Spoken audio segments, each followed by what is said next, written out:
Turn of the Screw, Chapter 17, written by Henry James, narrated for you by Jonathan Dunne. Original year of publication 1898. This work is in the public domain. Production and narration copyright 2026. Jonathan Dunne. Ashes, ashes, we are dead.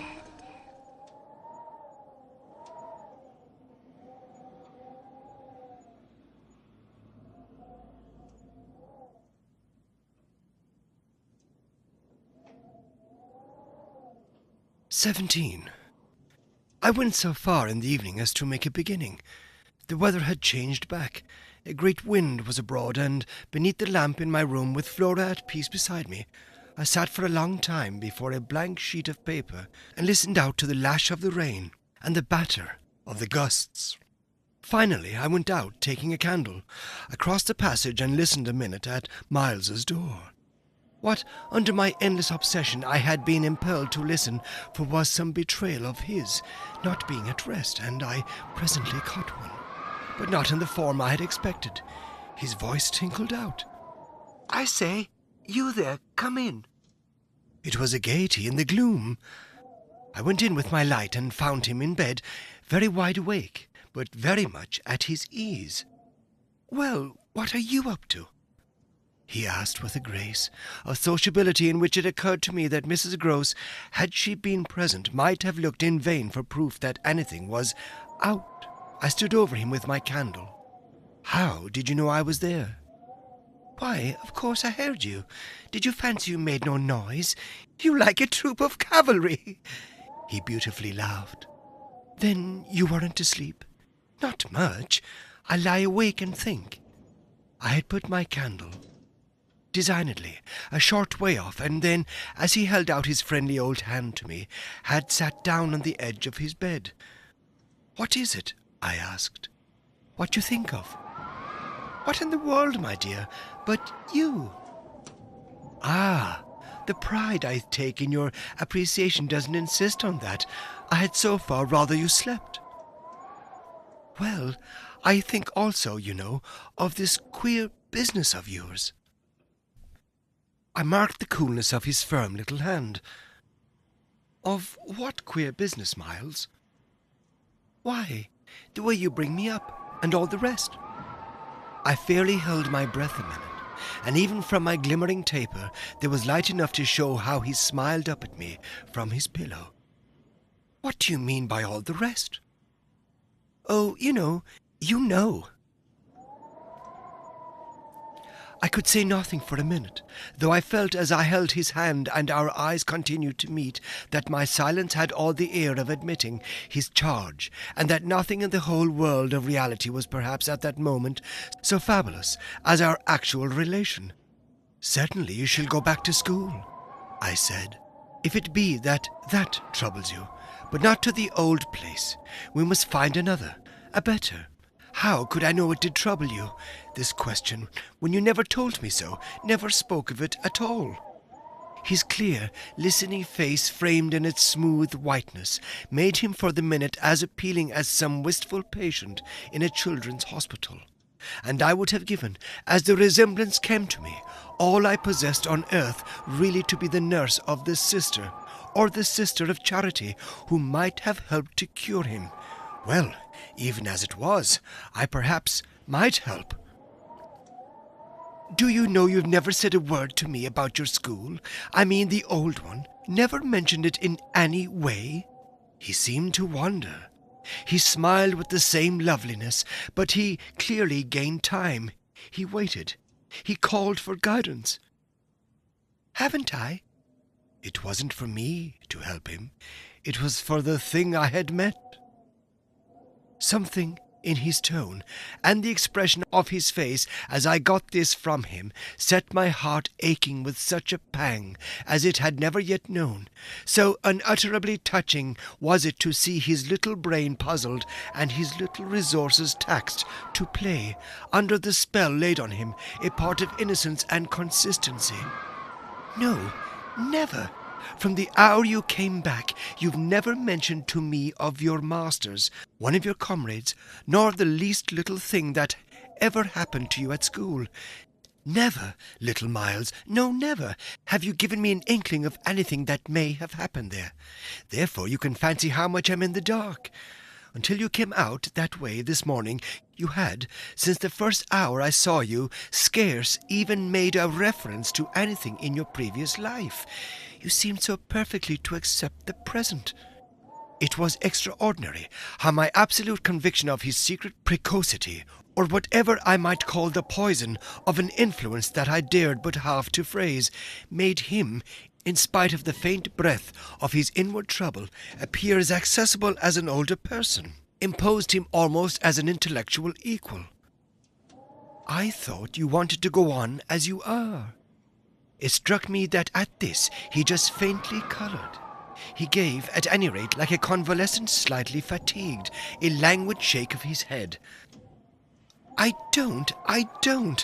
I want to get away. You're tired of Bly? Oh, no, I like Bly. Well, then? Oh, you know what a boy wants. I felt that I didn't know so well as Miles, and I took temporary refuge. You want to go to your uncle? Again, at this, with his sweet ironic face, he made a movement on the pillow. Ah, you can't get off with that. I was silent a little, and it was I now, I think, who changed colour. My dear, I don't want to get off. You can't, even if you do. You can't. He lay beautifully staring. My uncle must come down, and you must completely settle things. If we do, I returned with some spirit, you may be sure it will be to take you quite away. Well, don't you understand? That's exactly what I'm working for. You'll have to tell him about the way you've let it all drop. You'll have to tell him a tremendous lot. The exultation with which he uttered this helped me somehow, for the instant, to meet him rather more. And how much will you, Miles, have to tell him? There are things he'll ask you. He turned it over. Very likely, but what things? The things you've never told me, to make up his mind what to do with you. He can't send you back. Oh, I don't want to go back, he broke in. I want a new field. He said it with admirable serenity, with positive, unimpeachable gaiety, and doubtless it was that very note that most evoked for me the poignancy, the unnatural childish tragedy of his probable reappearance at the end of 3 months, with all this bravado and still more dishonour. It overwhelmed me now that I should never be able to bear that, and it made me let myself go. I threw myself upon him, and in the tenderness of my pity I embraced him. Dear little Miles, dear little Miles. My face was close to his, and he let me kiss him, simply taking it with indulgent good humour. Well, old lady, is there nothing at all that you want to tell me? He turned off a little, facing round toward the wall, and holding up his hand to look at, as one had seen sick children look. I told you this morning. Oh, I was very sorry for him. That you just want me not to worry you? He looked round at me now, as if in recognition of my understanding him. Then, ever so gently, to let me alone, he replied. There was even a singular little dignity in it, something that made me release him, yet, when I had slowly risen, linger beside him. God knows, I never wished to harass him, but I felt that merely, at this, to turn my back on him was to abandon, or, to put it more truly, to lose him. I've just begun a letter to your uncle, I said. Well then, finish it. I waited a minute. What happened before? He gazed up at me again. Before what? Before you came back, and before you went away. For some time he was silent, but he continued to meet my eyes. What happened? It made me. The sound of the words in which it seemed to me that I caught for the very first time a small faint quaver of consenting consciousness. It made me drop on my knees beside the bed and seize once more the chance of possessing him. Dear little Miles, if you knew how I want to help you. It's only that. It's nothing but that, and I'd rather die than give you a pain or do you a wrong. I'd rather die than hurt a hair of you, dear little Miles. Oh, I brought it out now even if I should go too far. I just want you to help me to save you. But I knew in a moment after this that I had gone too far. The answer to my appeal was instantaneous, but it came in the form of an extraordinary blast and chill, a gust of frozen air, and a shake of the room as great as if in the wild wind the casement had crashed in. The boy gave a loud, high shriek, which, lost in the rest of the shock of sound, might have seemed, indistinctively, though I was so close to him, a note either of jubilation or of terror. I jumped to my feet again and was conscious of darkness. So for a moment we remained, while I stared about me and saw that the drawn curtains were unstirred and the window tight. "Why, the candle's out!" I then cried. "It was I who blew it out, dear," said Miles.